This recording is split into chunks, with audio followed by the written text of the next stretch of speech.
이상민 장관 해임 건의안과 예산안 처리를 위한 본회의 개의를 두고 여야가 신경전을 벌이고 있습니다.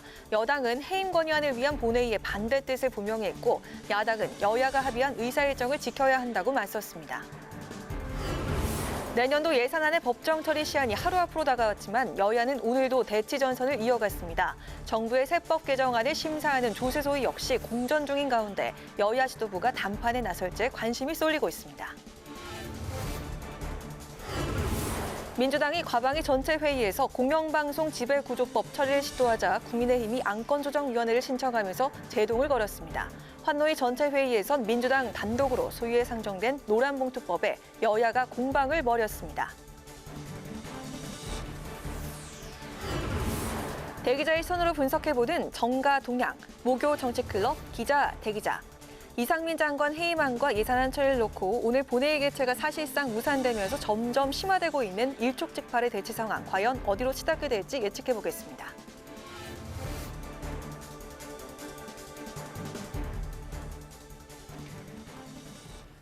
여러분 안녕하십니까? 12월 1일 의정 종합뉴스 뉴스엔 시작하겠습니다. 이상민 행정안전부 장관 해임 건의안을 둘러싼 대치로 전국이 급속도로 얼어붙고 있습니다. 민주당은 오늘과 내일 국회 본회의를 열고 이 장관 해임 건의안을 처리해야 한다는 입장인데요. 국민의힘은 내년도 예산안 심사 지연으로 본회의에서 처리할 안건이 없다고 맞섰습니다. 본회의 키를 쥔 김진표 국회의장은 여야 협의를 지켜본다는 입장인데 일단 오늘 본회의는 열리지 않았습니다. 첫 소식 박지영 기자가 보도합니다. 김진표 국회의장 주재로 이틀째 마주 앉은 국민의힘 주호영, 더불어민주당 박홍근 원내대표. 본회의 개의 여부 등을 놓고 의견 조율에 나섰지만 여야 원내대표는 첨예한 입장차만 재확인하고 헤어졌습니다. 국민의힘은 예산안 심사가 지연되면서 오늘과 내일 본회의에서 처리할 안건이 없다며 본회의 개의 이유가 없어졌다고 주장했습니다. 또 민주당이 발의한 이상민 행정안전부 장관 해임 건의안 같은 정쟁적인 안건 처리를 위해 본회의를 열면 파행이 될 수밖에 없다며 법정 기한 내 처리를 위한 예산안 심사에 집중할 때라고 강조했습니다. 이런 정쟁적인 안건을 오늘 본회의를 열면 파행이 될 수밖에 없고 헌법이 정한 예산안 처리 법정 기한을 위반할 수밖에 없기 때문에 오늘 본회의를 열어서는 안 되고. 반면 민주당은 여야가 합의한 정기국회 일정대로 본회의를 개의해야 한다고 맞섰습니다. 오늘 본회의를 열어 이 장관의 해임 건의안을 보고하고 내일 본회의에서 표결에 들어가겠다는 계획인데 국민의힘이 이를 막기 위해 법사위에서 본회의에 올릴 법안 심사를 기피하고 있다고 비판했습니다. 국민의힘은 법사위에서 간사가 소위 지금 쉬운 9개의 법안이 본회의에 올릴 수 있도록 준비가 되어 있는데 그 심사와 의결을 위한 회의를 잡아주지 않고 있지 않습니까? 민생 법안을 강조하면서도 실제로는 법안 처리를 기피하고 있는 이런 이중적 모습, 태도를 보이고 있는 것이고. 이어서 민주당 원내 지도부는 김진표 국회의장을 찾아가 본회의 개의를 거듭 요청했는데 김 의장은 여야 협의가 필요한 상황이라는 입장을 밝혔고 본회의는 열리지 않았습니다. 국회방송 박지영입니다. 법정 처리 기한이 하루 앞으로 다가온 내년도 예산안의 합의 소식도 아직 들려오지 않고 있습니다. 오히려 여야의 책임 공방은 더 거세지는 분위기인데요. 예결위에서는 여야 간사 주도로 소소위를 가동 중인데 이견이 여전하고 예산 부수 법안을 심사하고 있는 조세소위도 난항을 겪고 있는 상황. 여야 지도부가 막판 담판에 나설지 주목되고 있습니다. 보도에 김희연 기자입니다. 해임 건의안 전국과 맞물려 내년도 예산안 심사 또한 난항을 거듭하면서 하루 앞으로 다가온 본회의 법정 처리 기한을 지킬 수 있을지 불투명한 상황. 여야는 예산안 심사 지연에 대한 책임 공방을 이어갔습니다. 민주당은 제발 나라를 걱정하는 마음으로 해임 건의안은 뒤로 미루고 내년도 예산안 처리에 머리를 맞대줄 것을 간곡히 부탁드립니다. 정부 예산안을 두고 국회는 집권당의 지연작전으로 곳곳이 파행입니다. 국정난맥이 국회 마비로 이어지고 있습니다. 내년도 예산안 처리가 법정 기한은 물론 올해를 넘길 수도 있다는 관측도 나오면서 정부 여당에서 사상 초유의 준예산 편성 목소리까지 나오자 더불어민주당은 예산안 수정안 단독 처리를 시사하면서 국민의힘을 압박했습니다. 예산안 심사는 현재 우원식 예결위원장과 예결위 여야 간사가 소소위를 열어 비공개로 진행 중인데 대통령실 이전과 경찰국 예산 등 쟁점마다 이견은 여전한 것으로 알려졌습니다. 여기에 금융투자소득세 도입 유예와 1가구 1주택자의 종합부동산세 기본공제 금액을 상향하는 등의 예산 부수 법안 심사 과정에서도 여야가 부딪히면서 예산안 처리를 더 어렵게 하고 있습니다. 김진표 국회의장이 지정한 정부의 세법 개정안 등 예산 부수 법안들은 이미 국회 본회의에 자동 부의된 상황. 여야가 끝내 합의점을 찾지 못할 경우 민주당은 이들 정부안을 부결시키고 수정안으로 통과시키겠다는 계획입니다. 쟁점이 많긴 하지만 예산안을 법정 처리 기한 내에 처리해야 한다는데 여야가 모두 공감하고 있는 만큼 지도부 차원에서 심사 기한 연장 등 막판 담판에 나설 가능성도 제기되고 있습니다. 국회 방송 김희연입니다. 이번 정기국회 핵심 쟁점 법안인 공영방송 지배구조 개선 법안과 노조 파업에 대한 손해배상 청구를 제한하는 노란 봉투법 처리를 놓고 여야 갈등이 심화되고 있습니다. 과방위 전체 회의에서는 민주당이 국민의힘의 반발 속에 방송 법안을 통과시켰고 환노위 전체 회의에서는 민주당이 소위에 단독 상정한 노란 봉투법을 놓고 여야가 공방을 벌였습니다. 김동길 기자의 보도입니다. 국회 과학기술정보방송통신위원회 전체 회의에서는 공영방송 이사 추천권을 구체적으로 명시하고 이사 수를 확대하는 내용의 방송법 개정안 처리를 놓고 여야가 충돌했습니다. 개정안은 공영방송인 KBS와 MBC, EBS 이사회 구성을 21명으로 확대하고 추천 방식을 국회와 시청자위원회, 미디어 관련 학회 등으로 다양화했습니다. 또 공영방송 사장 후보는 성별, 연령별, 지역 등을 고려해 뽑은 국민추천위원회에서 추천하도록 했습니다. 국민의힘은 민주노총 언론노조가 공영방송을 장악하기 위해 설계된 악법 중의 악법이라고 비판했습니다. 반면 민주당은 정치 권력으로부터 공영방송을 장악하려는 시도를 방지하기 위한 공영방송 정상화 법안이라고 반박했습니다. 친민주당 세력과 친민노총 언론노조의 추천권을 더 확대하는 사실상 이사의 전부를 장악하는 더욱더 개악의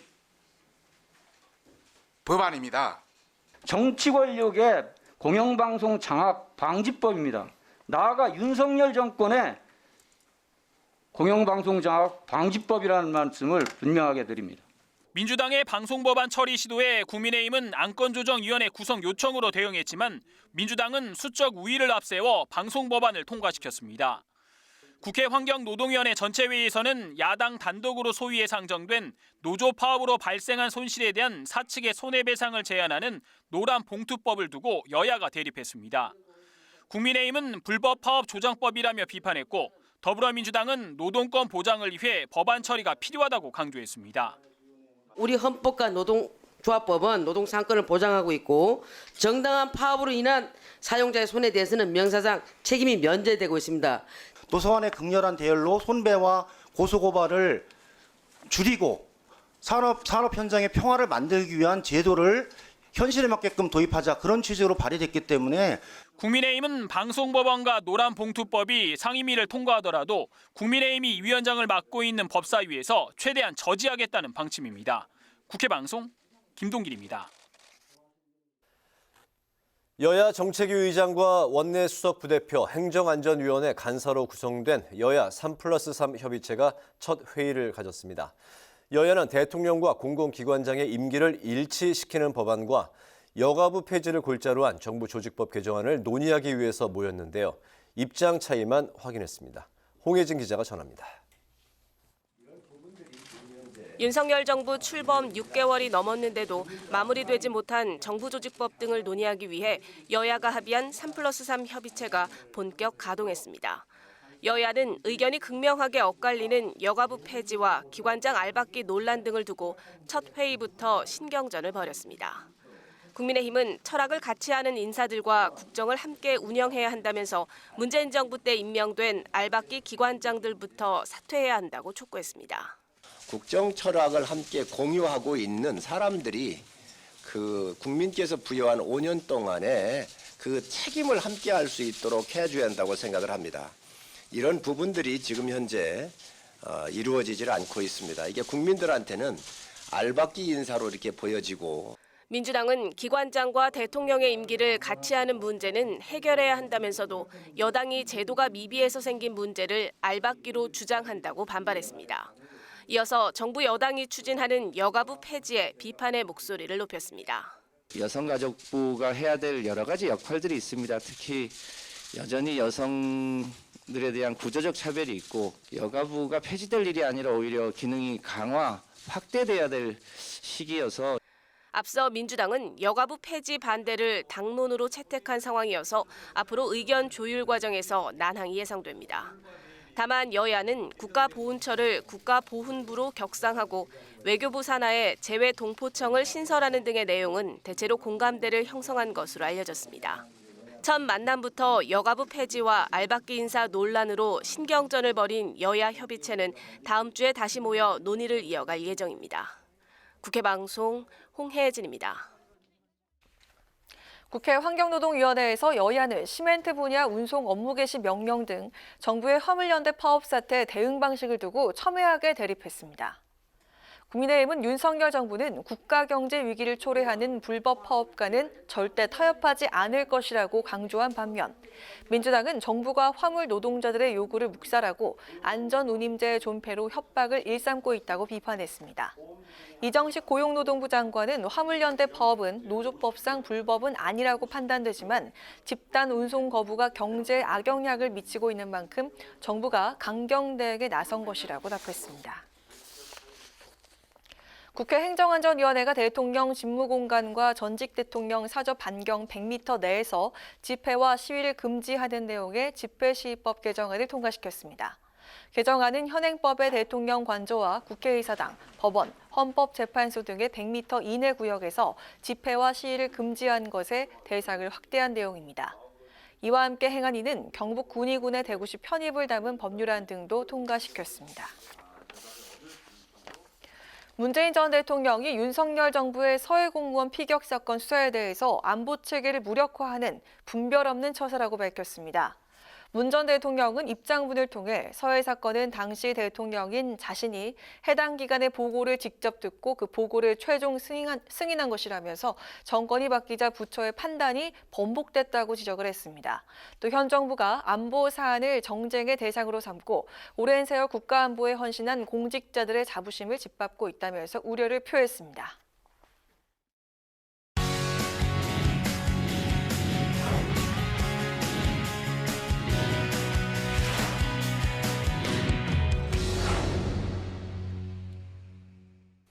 네, 오늘 이슈 분석 강민지 기자와 함께합니다. 강민지 기자, 어서 오세요. 안녕하세요. 네, 내년도 예산안 처리 법정 시한이 이제 하루 앞으로 다가왔습니다. 12월 2일까지였는데 해를 넘길 수도 있다. 이런 가능성까지 지금 나오고 있네요. 현재 국회 예산 처리 상황 먼저 짚어볼까요? 네, 이 헌법에 따른 예산안 처리 시한 원래 내일까지입니다. 네. 하지만 현재 국회 상황을 봤을 때 사실상 통과가 어려워 보이는데요. 이 당장 예산안 전반을 검토할 국회 예결위가 이 법정 활동 기한은 어제로 종료가 됐고요. 이 예결위 차원에서 법정 기한 내 예산안 합의에 실패했습니다. 예산안 심사는 사업들에 대한 5에서 6조 원 정도의 감액 심사를 먼저 한 뒤 그 감액된 예산과 비례하게 증액 심사에 들어가는 게 수순인데요. 예결위 소위는 지난 17일부터 예산안 심사를 진행했지만 여야 의견으로 예결 소위가 거듭 파행하면서 감액 심사조차 마치지 못한 상태입니다. 예결위 활동이 종료됨에 따라 심사가 보류된 115건은 예결위 소소위로 넘어갔는데요. 예결위원장과 여야 간사가 모여 어젯밤에 오늘도 오전부터 비공개 회의 중입니다. 여야는 어제 의장주재 회동에서 우선 내일 오후 2시까지로 예결위 심사 기일을 연장했는데 이 사실상 시간이 촉박한 만큼 정기국회가 끝나는 9일까지 예산안 협상을 마친다는 계획입니다. 하지만 이견이 큰 사업들이 많아서 소소위에서도 결론을 낼 수 있을지 미지수입니다. 네, 그 심사가 보류된 115건은 예결위 소소위원회로 이제 넘어갔다고 이제 말씀하셨는데, 요 소소위 정확히 이제 어떤 기구인가요? 네, 이 보통 조정소위 속기록을 보면 소소위로 보내자 이런 말이 자주 나옵니다. 네. 이 합의가 쉽지 않거나 좀 더 밀도 있는 논의가 필요할 때 이 소소위에서 여야 합의로 처리되는 게 관행이었는데요. 이 말 그대로 소소위, 소위원회보다 더 작은 소위원회라는 뜻입니다. 이 예결위 밑에 예산안 조정 소위가 있고요. 그 밑에 두는 임의적인 협의체인데요. 이 사실상 국회법에도 등록되지 않은 이 비공식 기구입니다. 회의에도 예결위원장과 여야 간사 그리고 기재부 정도만 참여를 하게 되고요. 비공개로 진행되는 데다 속기록도 남지가 않습니다. 네, 이 때문에 소소위에서는 이 졸속 심사가 이뤄진다. 그리고 밀실 거래를 한다는 비판들이 매년 제기됐는데 이 이유는 SOC 사업 등 지역구 예산들이 이 소소위 과정에서 대개 증액되기 때문입니다. 이 소소위 폐지나 공개를 원칙으로 하는 법안들도 잇따라 제기가 됐지만 아직까지 소소위 관행이 이어지고 있습니다. 그렇군요. 어쨌든 이 소소위에서는 결론이 나야 될 것 같은데 현재 그 여야의 쟁점 사안은 어떤 게 있습니까? 네, 국민의힘은 우선 야당이 삭감한 용산공원 조성비, 그리고 대통령 비서실 등의 인건비, 그리고 혁신형 소형 모듈 원자로 SMR 사업 지원 사업 등을 다시 되돌려놓으라고 주장하고 있습니다. 이 반면 민주당은 기초연금 부부 합산 감액 폐지와 이거 지역화폐 사업, 그리고 노인 일자리 예산 등을 다시 증액하라고 요구하고 있는데요. 특히 야당이 단독 의결한 국토위와 정무위 예산안을 놓고 충돌을 거듭하는 중입니다. 국민의힘은 윤석열 정부 공약 사업인 공공분양 주택 예산을, 민주당은 이재명 표 예산인 공공임대주택 예산을 각각 증액해야 한다고 주장하고 있는데요. 예결위엔 공공임대주택 예산을 약 5조 9천억 원 증액하고 공공분양주택 예산을 약 1조 1천억 원 삭감한 야당 단독 처리안이 올라가 있는 상황입니다. 여당에선 민주당이 단독 증액하거나 삭감 처리한 예산은 법 위반이라며 반대하고 있어서 합의에 이르지 못하고 있는데요. 다만 민주당이 공공임대주택 예산 규모에 대해선 협의를 할 수 있다는 입장이어서 합의점을 찾을 수 있을지는 지켜봐야 할 것 같습니다. 네, 예산 부수 법안 기재위에서 계속 이제 논의를 하고 있는데 입장 차이가 이제 커가지고 이게 그 여야 간의 합의를 볼 수 있을까요? 네, 이 기재위 조사소위는 오늘도 이 예산 부수 법안에 대한 심사 이어가고 있는데요. 네. 이 논의 시한은 원래 어제까지였습니다. 이 때문에 김진표 국회의장을 지정한 법안들이 현재 본회의에 부의된 상태인데요. 네. 추가 논의가 필요하지 않은 상황인 거죠. 만약 그리고 추가 논의가 필요하다고 하더라도 기재위가 종료됐기 때문에 각 당 원내대표나 예결위 소소위에서 간사들이 결론을 내야 하는 사안입니다. 하지만 조세소위가 여야 합의로 상임위 수정안을 직접 만들겠다 이런 의지를 내비치고 있어서 논의가 계속되고 있는데요. 하지만 대안 마련은 여전히 쉽지 않아 보입니다. 금투세 유예나 종부세 등 쟁점 법안들에 대한 견해차가 크기 때문인데 조세소위는 우선 이견 없는 법안들을 위주로 먼저 처리를 하고 쟁점 법안들은 다음 주에 논의를 이어가기로 했습니다. 다만 가압 상속공제 대상 기업을 1조 원까지 확대하는 내용의 상증여세법은 민주당이 조정 여지가 없다며 아예 선을 그은 상태여서 논의 대상에서도 제외됐습니다. 이 경우 상증여세법은 정부 원안이 본회의에 상정이 되는데요. 다수당인 민주당은 표결을 통해 부결시키겠다는 입장이라 진통이 예상됩니다. 네, 오늘 그 내년도 예산안에 대해서 지금 깊게 들어가다 보니까 굉장히 정말 그 복잡하군요.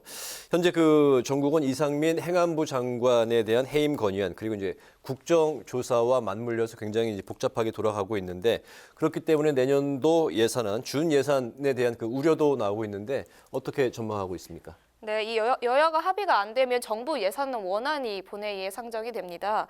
그래서 여당은 전년도에 준하는 준예산이나 정부 원안 예산안 이렇게 갈 거라고 검토를 하고 있는데요. 네. 이 민주당은 정부 원안이 올라올 경우 정부 원안을 직접 삭감한 수정안을 단독으로라도 처리하겠다는 입장입니다. 이 예산안 증액은 정부의 동의가 필요하지만 삭감은 정부 동의가 필요하지 않은데요. 이 때문에 야당 단독 처리가 가능한 겁니다. 민주당은 삭감안을 단독 처리한 뒤 이재명표 예산은 내년 초 추경을 통해 추가할 수 있다는 입장인 것으로 알려졌습니다. 하지만 준예산의 경우 과거 한 번도 편성된 적이 없었고요. 단독 처리 역시 여당 주도로 이뤄졌던 과거를 생각해보면 둘 다 가능성이 낮다는 지적이 나옵니다. 준예산이나 민주당 단독 수정안의 경우 모두 증액이 불가능하기 때문에 여야 모두 최대한 합의점을 찾기 위해 노력할 것이란 분석인데요.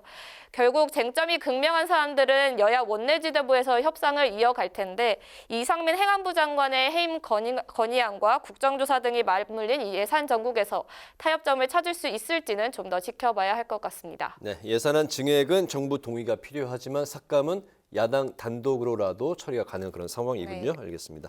오늘 이슈 분석 강민지 기자와 함께했습니다. 강 기자 수고했습니다.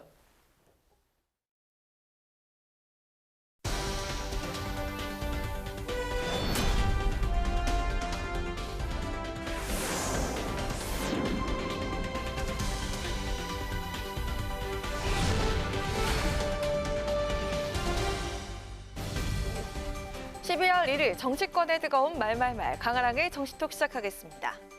오늘의 첫 번째 정치톡은 친윤입니까 비윤입니까입니다. 친윤이냐 아니면 비윤이냐 이 질문에 안철수 국민의힘 의원은 이렇게 대답했습니다. 굳이 분류하면 친윤입니까 비윤입니까? 지난 대선 때 후보 단일화를 했지 않습니까? 예. 그 다음에 또 인수위원장을 했습니다. 그걸로 보면은 뭐 명확한 거 아니겠습니까? 윤 정부의 성공이 바로 곧 국가의 성공이다. 그런 믿음이 있습니다. 예. 전당대회를 많은 언론에서 이제 뭐 친윤 구도, 비윤 구도 뭐 이렇게 보지 않습니까? 맞습니다. 예. 근데 저는 그게 바람직하지 않다고 보는 게 네, 안철수 의원은 친윤과 비윤 어느 쪽에 더 가깝냐는 질문에 친윤, 비윤 구도가 바람직하지 않다고 밝히면서도 지난 대선 당시 후보 단일화를 했고 윤 정부의 성공이 국가의 성공이라는 믿음이 있다면서 친윤임을 우회적으로 표현했습니다. 또 직접적인 답변을 피하면서 비윤일 수도 있다는 가능성을 열어뒀습니다. 자, 반면에 송영길 전 민주당 대표는 내년에 있을 국민의힘 당대표 선거에 대해서 여당이 2024년 총선을 앞두고 분열이 될 수밖에 없을 것이란 전망을 내놨습니다. 지금 유승민 후보가 압도적 지지를 갖고 있잖아요. 네. 2위가 안철수 후보지만 안철수 후보는 당내 의원들 사이에서 계속 지금 왕따되고 있는 상황입니다. 가장 윤핵관 입장에서 지금 막 무당처럼 칼춤 추듯이 뛰는 김기현 의원은 1%대로 가장 낮은 지지고 원희룡, 한동훈 뭐 두 장관을 차출한다 할지라도 쉽지가 않기 때문에 저기는 분열될 수밖에 없어요. 네, 전당대회가 다가오자 친윤이냐, 비윤이냐, 분열이냐, 화합이냐 국민의힘을 둘러싼 여러 추측과 가능성이 나오고 있습니다. 자, 이런 가운데 친윤 모임으로 알려진 대표적인 모임이죠. 민들레 모임이 이름을 바꾸고 12월 7일 공식 출범할 것으로 알려졌습니다. 원래는 같이 민들레 그래서 이제 민심을 들어볼래 이런 차원에서 정했는데 하여튼 그런 차원에서 저는 하여튼 좀 새로운 분들이 이제는 좀 출범해야 되지 않겠느냐. 그리고 적어도 집권 여당인데 당에서 좀 주도적인 나름대로 중심 역할을 하는 또 방향성을 정하는 그런 모임 정도는 하나쯤 필요한 거 아닌가 이런. 네, 국민 공감 모임에는 여당 소속 의원 115명 중 65명이 참여하는 것으로 알려지면서 당내 최대 의원 모임이 될 것으로 보입니다. 특히 모임을 주도한 이철규 의원과 유력 당권주자인 김기현 의원 그리고 또 다른 당권주자인 안철수 의원도 참여 의사를 밝힌 상태인데요. 다만 윤핵관으로 알려진 권성동 의원은 참여하지 않겠다는 뜻을 밝혔고요. 친윤계 핵심인 장제원 의원도 추후에 참여 여부를 결정하겠다면서 보류한 상태입니다. 친윤과 비윤 구도 자체를 부담스러워하는 국민의힘이지만 당 일각에선 이런 구도 자체를 만든 건 대통령의 잘못 아니겠냐 쓴소리도 나오고 있습니다.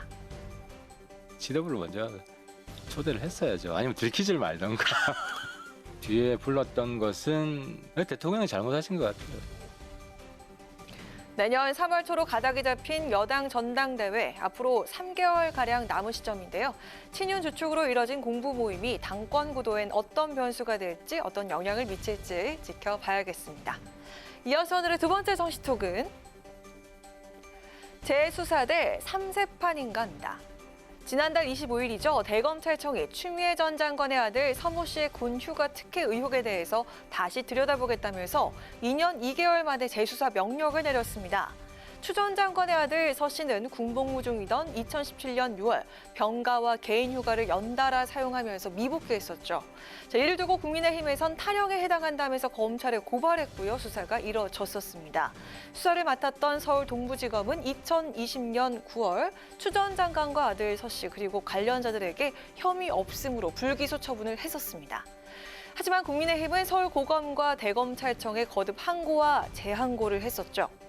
대검찰청이 이를 받아들이면서 재기수사 명령을 내렸습니다.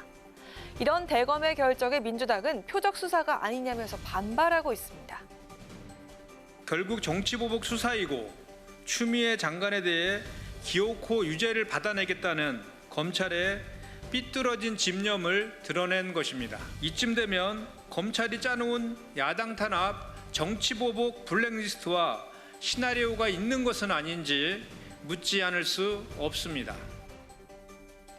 민주당은 대검찰청의 재기수사 명령에 대해서 정치 보복 수사일 뿐만 아니라 야당 탄압을 위한 시나리오가 있는 게 아니냐면서 의혹을 제기했는데요.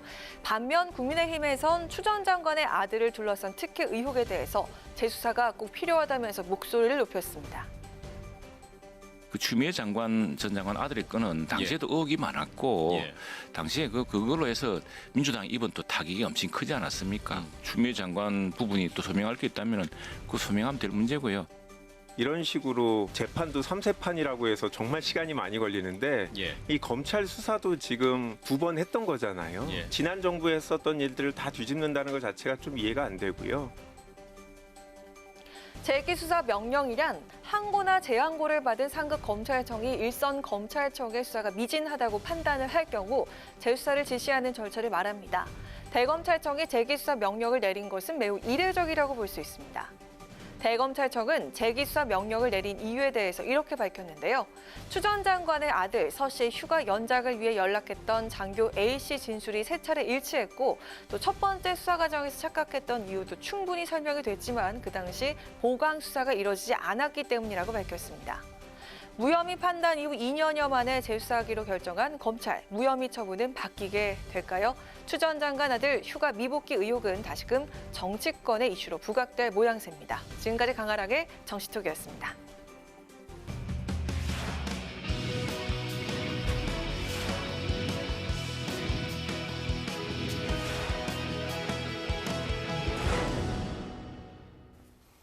네, 정치권의 동향을 대기자의 시선으로 짚어보는 목요 정치클럽 기자 대기자 시간입니다.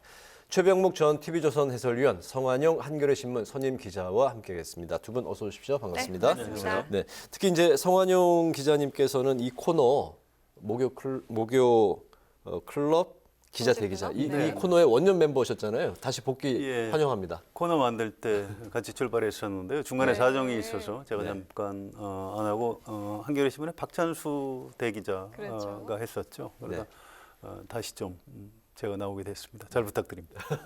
친정에 돌아오신 그런 기분이실까요? 예, 그렇습니다. 네, 좋습니다. 오늘의 발제는 최 의원께서 준비를 해오셨죠? 네, 지금 이상민 행정안전부 장관 해임 건의안을 놓고서 사실은 여야가 첨예하게 충돌을 하고 있는데 원래 민주당에서는 오늘 본회의에 보고하고 내일 표결하겠다고 그랬는데 이제 김진표 국회의장이 그 합의를 지금 주문을 해놓은 상태거든요. 그래서 일촉즉발. 그래서 오늘은 이상민 해임안 일촉즉발 이걸 논의해 보겠습니다. 네. 그 말씀하신 대로 오늘 이상민 장관 해임안 보고를 위해서 본회의가 열릴 것이냐 말 것이냐 그 관점의 그 포인트였는데 김진표 의장의 이제 결정이 어떻게 될지 또 많은 관심을 모았었습니다. 결국 김 의장은 여야 합의를 결정을 했습니다. 그래서 이제 본회의 잠정 연기 결정을 했는데요. 내일 또 어떻게 될지 이게 또 전망이 불투명한 상황입니다. 어떻게 전망하십니까? 글쎄요, 이게 일단 본회의에 보고가 되면 24시간 이후 72시간 이내에 표결을 하게 돼 있습니다. 네.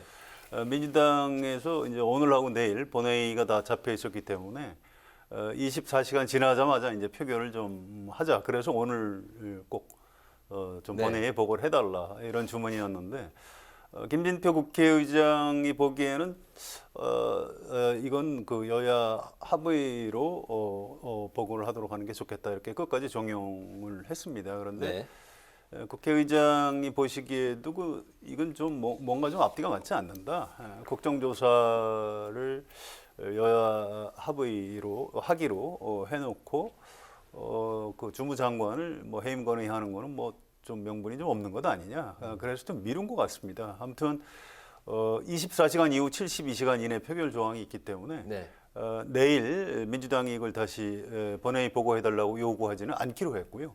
일단 일정 자체가 다음 주로 넘어가는 분위기입니다. 그래서 네. 다음 주에 예산안을 처리하기 위해서 국회 본회의 일정이 다시 잡히면 그때 이제 본회의에 보고하고 해임 건의안 표결을 해달라, 상정해달라, 이제 이렇게 국회의장한테 요구를 할 계획인 것으로 알고 있습니다. 네. 그렇죠. 지금 말씀하셨듯이 바로 본회의는 이제 오늘 만약에 보고를 못 한다면 내일 있고 그다음에 12월 9일이 있습니다. 그 중간에는 본회의가 현재 없거든요. 네. 그러니까 내일 보고하면 이 해임 건의안은 그냥 무산되는 게 돼버리고요. 왜냐하면 그 후에 본회의가 안 잡혀 있으니까. 그리고 12월 9일도 안 됩니다. 그날 보고하면 그 다음에 본회의가 잡혀 있어야 되는 거거든요. 네. 그렇기 때문에 이제 지금 말씀하신 대로 중간에 본회의를 한 번 더 열어서 그때 보고를 하면 12월 9일이나 뭐 아니면 뭐 본회의를 이틀간 열면 표결을 할 수가 있는 거죠. 그런데 문제는 지금 이제 자꾸 그 김진표 국회의장이 그 여야 합의를 주문하고 있기 때문에 네. 그 합의라는 입장이 언제까지 유지가 될 것이냐가 대단히 중요하죠. 만약에 끝내 합의 안 하면 상정을 안 하겠다 이렇게 되면 뭐 이거는 그냥 무산되는 거니까 중간에 그 김진표 의장의 결심 단계가 꼭 필요하다.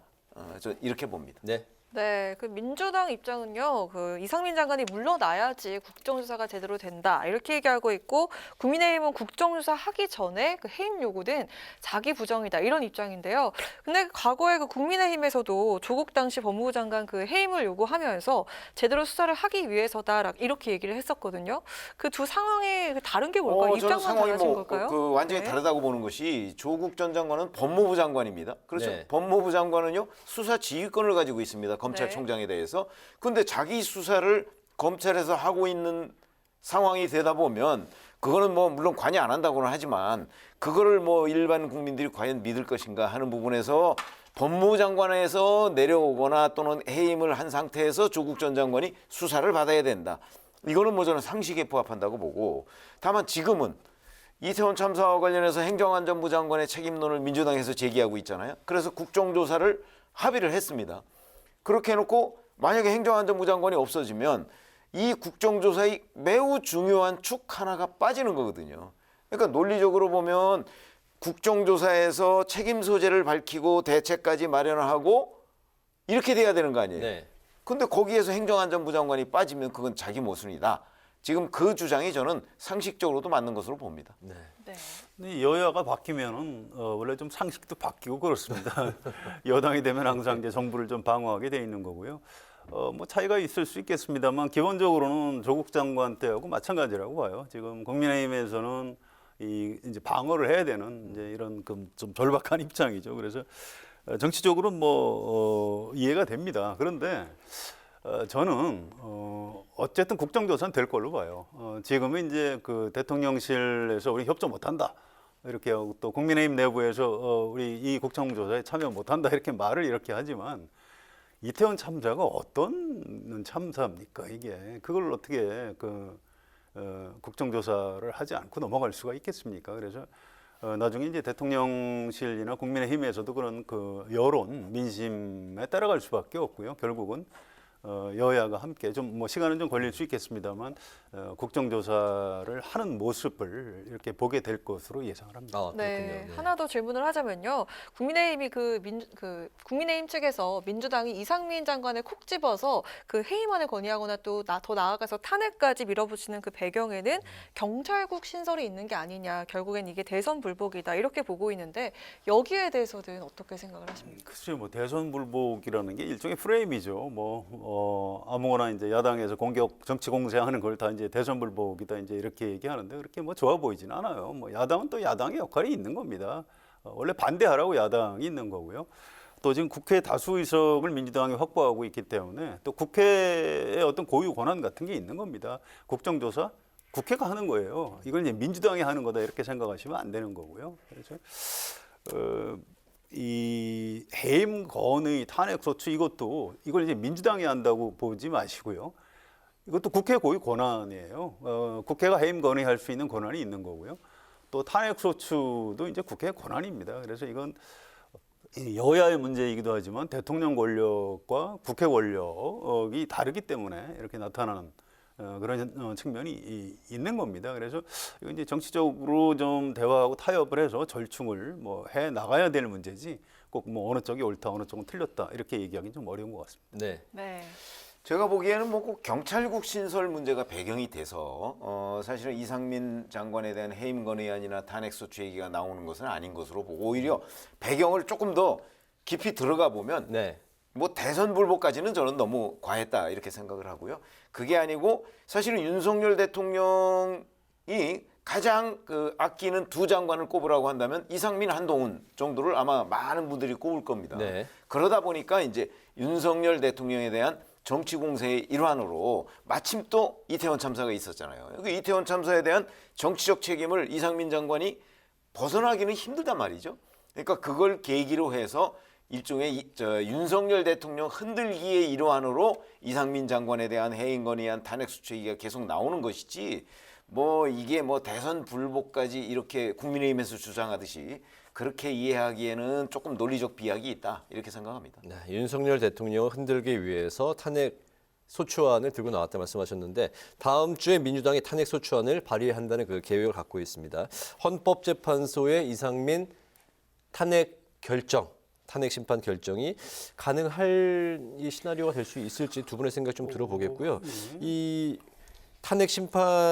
탄핵까지 이제 발의하는 요 계획을 세워두고 있는 이 상황에서 조금 전에 이제 그 성 의원님께서 국정조사는 그래도 갈 것이다, 될 거다라고 말씀하셨는데 이게 변수가 될 수 있지는 않을지 그리고 야당이 현재 이렇게까지 이제 밀어붙이고 있는 상황을 어떻게 해석을 해야 될지 전반적으로 좀 말씀 좀 들어볼까요? 일단 일정이 좀 바뀌었어요. 해임 건의가 다음 주로 넘어가면서 좀 김이 빠졌습니다.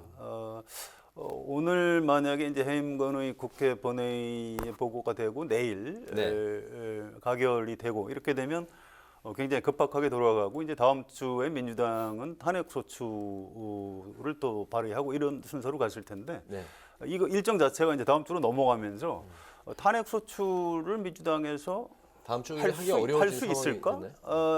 이게 일주일 만에 이 세상이 어떻게 변할지 알 수 없는 거거든요. 그래서 탄핵 소추 자체가 지금 좀 동력이 떨어진 것 아니냐 이렇게 보는 게 좀 상식적이라고 보는 게 맞을 겁니다. 그래서 이제 그 와중에 또 예산안 처리 반드시 해야 되고요. 예산안 처리는 뭐 가능할 걸로 봅니다. 지금 야당서도 이걸 의결을 안 해주기에는 너무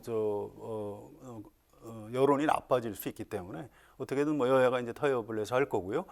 또 이제 국정조사를 지금 뭐 못하겠다 이렇게 얘기하고 있지만 제가 아까 말씀드렸듯이 결국은 합의해서 하게 될 겁니다. 그러면 정치 일정 자체가 좀 지금하고는 상황이 많이 달라지는 거죠. 그래서 탄핵 소추를 민주당이 어제 오늘 얘기한 것처럼 과연 밀어붙일 수 있을지 이건 정치 상황을 좀 더 두고 봐야 알 수 있을 것 같습니다. 네.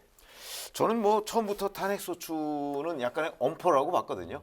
못할 것이다. 왜냐하면 탄핵소추는 헌법과 법률에 위반하는 행위가 있어야 돼요.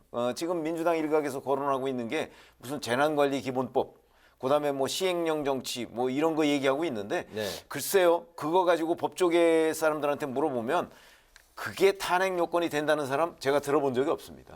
그러면 탄핵 소추라는 건 처음부터 사실은 엄포용이라고 보고 그러면 이제 문제는 국정조사 예산안 이런 것들이 다 연결돼 있거든요. 근데 해임 건의안마저 다음 주로 넘어가고 탄핵 소추는 처음부터 뭐 저는 어려웠다고 보고 이러면 만약에 다음 주쯤이나 이때 예산안 내년도 예산안이 통과가 되잖아요. 그러면 뭐 해임 건의안 탄핵 소추 다 없던 일 되고 아마 제가 보기에는 바로 국정조사 국면으로 넘어갈 가능성이 있다고 봅니다.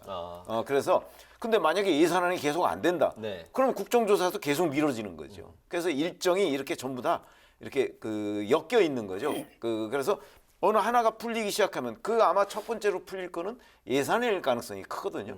풀리면 이제 국정조사 국면으로 바로 넘어가면서 나머지 이 논란들은 아마 그냥 뭐 없던 일이 되기가 십상이다. 저는 그렇게 봅니다. 그 탄핵 소추에 대해서 약간 보충 설명을 하나 좀 드릴게요. 이게 우리가 이제 박근혜 전 대통령을 이제 탄핵한 것 때문에 장관 탄핵은 뭐 아무것도 아닌 것처럼 생각을 하지만 사실 탄핵 제도라는 건 우리 헌법이 가지고 있는 참 대단한 제도입니다.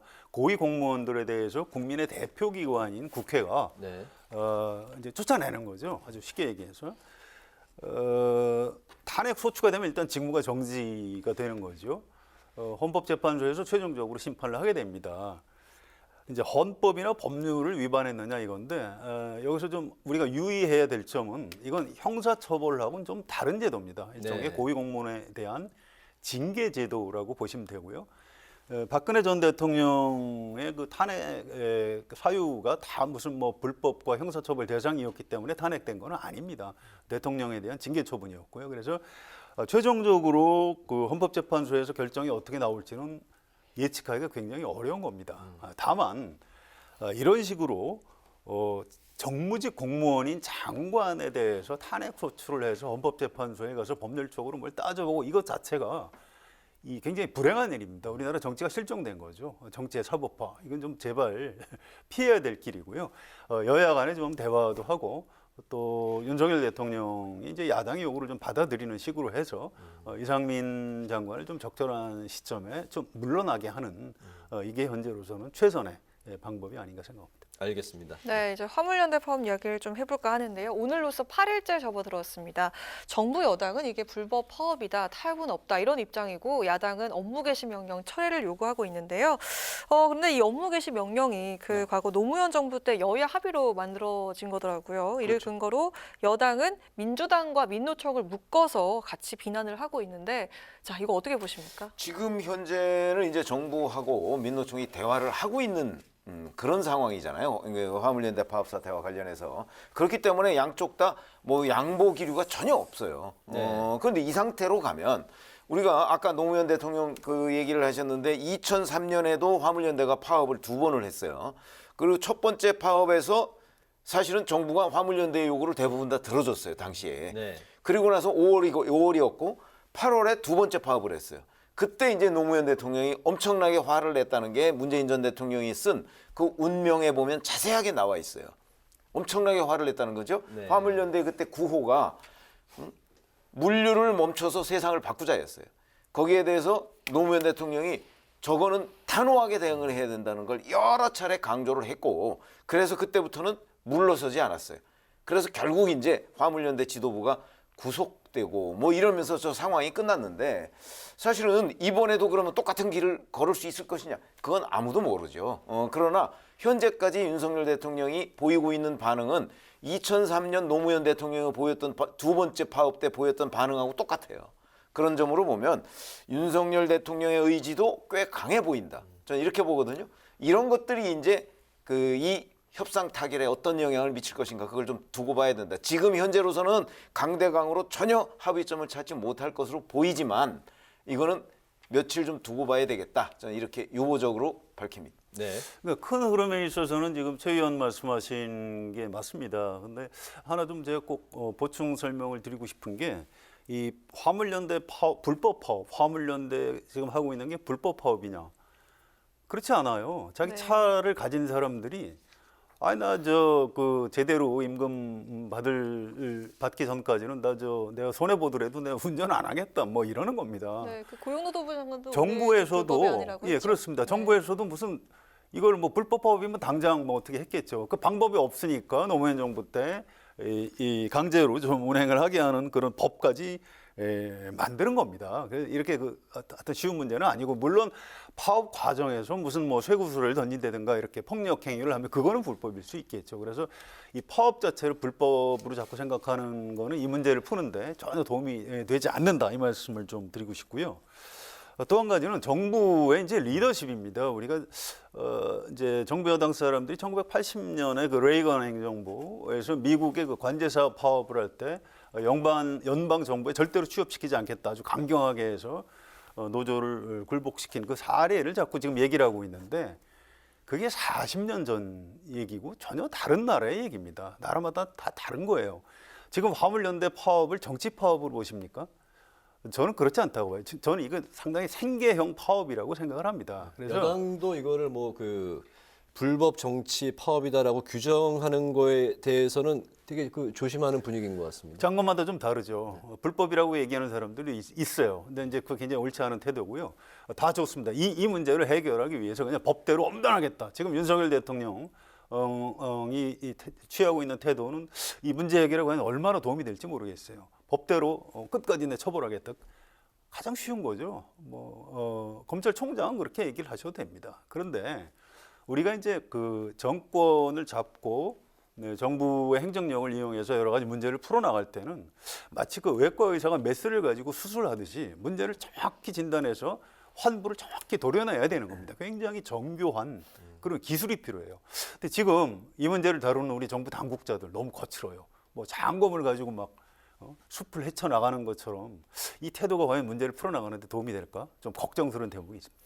근데 제가 말씀드리고 싶은 거는 그럼 정부 여당 태도가 거칠다. 그 표현 좀 인정할 수 있습니다. 그럼 화물연대가 지금 파업하는 건 거칠지 않나요? 이거 안전운임제가요. 우리 최저임금제하고 비슷한 겁니다. 최저임금 올리는데 그거 사실 반대할 사람이 어디 있겠어요. 그러나 최저임금을 올리면 자영업자나 아니면 일부 영세한 업자들의 여러 가지 또 부담이 되잖아요. 그러니까 적당한 선에서 합의선을 찾자는 건데 지금 정부도 그렇고 화물연대 측도 전혀 자기 것들을 양보를 하지 않고 있어요. 예를 들어서 시멘트하고 지금 수출용 컨테이너 이런 부분에만 적용이 되잖아요. 이 안전운임제가. 이걸 전 영역으로 과연 확대할 수 있느냐? 저는 확대할 수 없다고 보거든요. 그것도 아주 단기간에. 없는데 그걸 요구하고 있잖아요.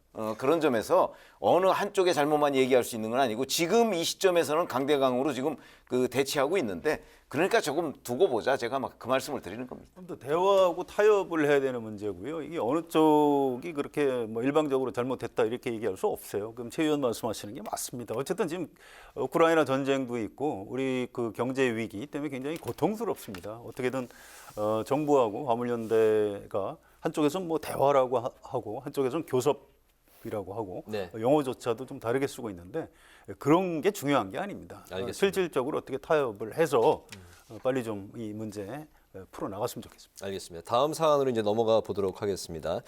이제 다음 총선이 1년 한 5개월 정도, 4개월여 정도 이제 남았습니다. 내년 이제 본격적인 총선 모드에 여야 모두 이제 들어갈 텐데요. 이런 상황에서 최근 이제 여권에서도 친윤, 비윤의 이합집산 움직임이 조금씩 감지가 되고 있고 야당 역시 비명계, 친명계 목소리가 갈리면서 점점 높아지고 있는 상황입니다. 오늘 박영선 전 장관은 이재명 리스크는 예견된 것이고 이재명 대표 이후에 분당이 될 가능성에 대해서 이제 언급을 했었다 하면서 고양이 탈쓴 호랑이다 이런 표현까지 쓰면서 분당 가능성에 대해서 이제 또다시 언급을 했습니다. 국민의힘과 민주당이 내년에 이제 총선 모드에 본격적으로 뛰어들면 아무래도 정치인들은 실리를 많이 계산을 할 수밖에 없을 것 같은데 여야의 분당 가능성 두 분은 이제 어떻게 또 예측을 하실지요? 저는 없다고 봐요. 그렇게 보는 이유가 있습니다. 분당이 이루어지려면 지도자가 있어야 됩니다. 대선 주자급 정도가 있어야 당이 분열이 가능한 거예요. 지금은 총재 시대가 아닙니다. 과거의 정당 주인은 총재들이었어요. 당을 만들기도 하고 쪼개기도 하고 합치기도 하고. 지금 정당의 주인이 누굴까요? 총재는 일단 없고요. 대선 주자 심지어 윤석열 대통령이 국민의힘이 주인일까요? 전 그렇게 생각하지 않습니다. 또 한때는 국회의원들이 이렇게 주인 행세를 한 적이 있었어요. 지금은 여당이든 야당이든 실제 정당 내부 권력은 당원들 또 지지자들한테 많이 넘어가 있습니다. 그래서 지금 옛날 정치 문법을 가지고 총선 앞두고 여당과 야당이 각각 깨질 것이다 이렇게 얘기하는 거는 저는 별로 정확하지 않은 예측이라고 생각을 합니다. 네. 저도 생각은 비슷한데 옛날식의 정치로 보면요. 당의 오너가 있잖아요. 그 오너가 YS, DJ 이렇게 있습니다. 근데 그 사람들 자체가 대권 주자였어요. 그러니까 그 사람들이 나는 당 쪼개고 나가서 내가 뭘 하겠다 그러면 바로 그 사람이 리더가 되는 겁니다. 그렇죠? YS, DJ가 다 당을 쪼개고 합치고 이랬던 전력들이 있잖아요. 과거에 노무현 대통령도 대통령 현직에 있을 때 열린우리당을 사실상 만든 거 아니겠습니까? 그런 점을 보면 과거는 그랬고 지금은 그런 리더가 과연 있느냐 하는 게 이제 우리가 핵심 포인트가 되겠죠. 그러니까 예를 들어서 민주당이 분당이 되거나 국민의힘이 분당이 되려면 뭔가 확실한 리더가 있어야 되는데 지금 국민의힘에도 민주당에도 그런 게 안 보인다는 거죠. 그래서 제가 보기에도 분당의 가능성 그 리더가 뭐 갑자기 하늘에서 떨어지는 것도 아니고 그러니까 매우 희박하다. 저도 그렇게 봅니다. 두 분이 의견이 같으시군요. 알겠습니다. 네, 다음 질문을 좀 짧게 들어보도록 하겠습니다. 오늘 오후에 문 전 대통령이 그 서해공무원 피격 사건 수사에 대해서 입장을 밝혔는데요. 안보 체계를 무력화하는 분별이 없는 처사다. 정권이 바뀌자 부처의 판단이 번복이 됐다. 그리고 현 정부가 안보 사안을 정쟁의 대상으로 삼고 있다. 이렇게 얘기를 했는데요. 이거 어떤 메시지로 해석을 할 수 있을까요? 제가 보기에는 뭐 본인한테 한 발씩 다가오는 어떤 그 수사의 칼날 뭐 이런 위기를 좀 느끼는 것 아닌가 이런 생각이 들고요. 그래서 그 결정적인 순간에 대비하기 위해서 약간 뭐 새 결집 이런 거에 신호탄 저는 그렇게 이해하고 있습니다.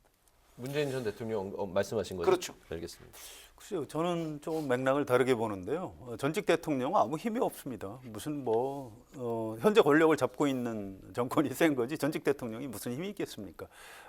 지지층 또 일반 상식을 가진 국민들한테 이게 그 정권의 안보실장을 맡았던 사람한테 구속영장 청구까지 하는 건 좀 너무하는 것 아니냐 이렇게 이제 국민들한테 지금 호소를 하고 있는 그런 장면이라고 보입니다.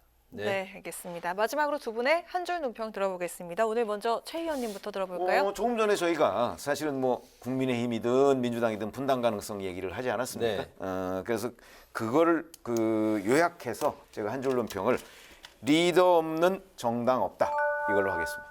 네. 지금 대선 불복 프레임을 잡고 집권 여당에서 얘기하면서 총선 승리를 해야 윤석열 정권이 완전히 정권 교체를 하는 것이다. 이제 이런 얘기를 자꾸 하는데요. 굉장히 좀 잘못된 생각입니다. 문재인 대통령 때 2020년 총선에서 무려 180석을 차지했지만 그 다음에 뭐 문재인 정부 마음대로 국정을 운영했나요? 야당이 반대하면 어차피 못하는 겁니다. 그래서 지금 뭐 총선 승리를 위해서 매진할 때가 아니고요. 지금 즉시 바로 대통령하고 국회 또 여야 간에 대화를 하는 것이 가장 좋은 방법이다. 그래서 오늘 한 줄 논평 정치는 대화와 타협이다라고 하겠습니다. 네, 알겠습니다.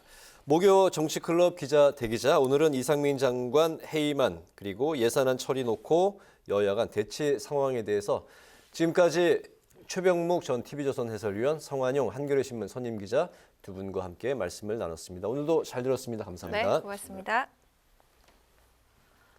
네, 내일은 서울의 아침 기온이 영하 13도까지 떨어지면서 강추위가 기승을 부리겠습니다. 바람도 강하게 불면서 체감온도가 영하 15도까지 떨어질 것으로 보이는데요. 갑작스럽게 찾아온 한겨울 추위에 건강관리와 동파사고 유의하셔야겠습니다. 네, 오늘 뉴스회는 여기서 마치겠습니다. 시청해주신 여러분 고맙습니다.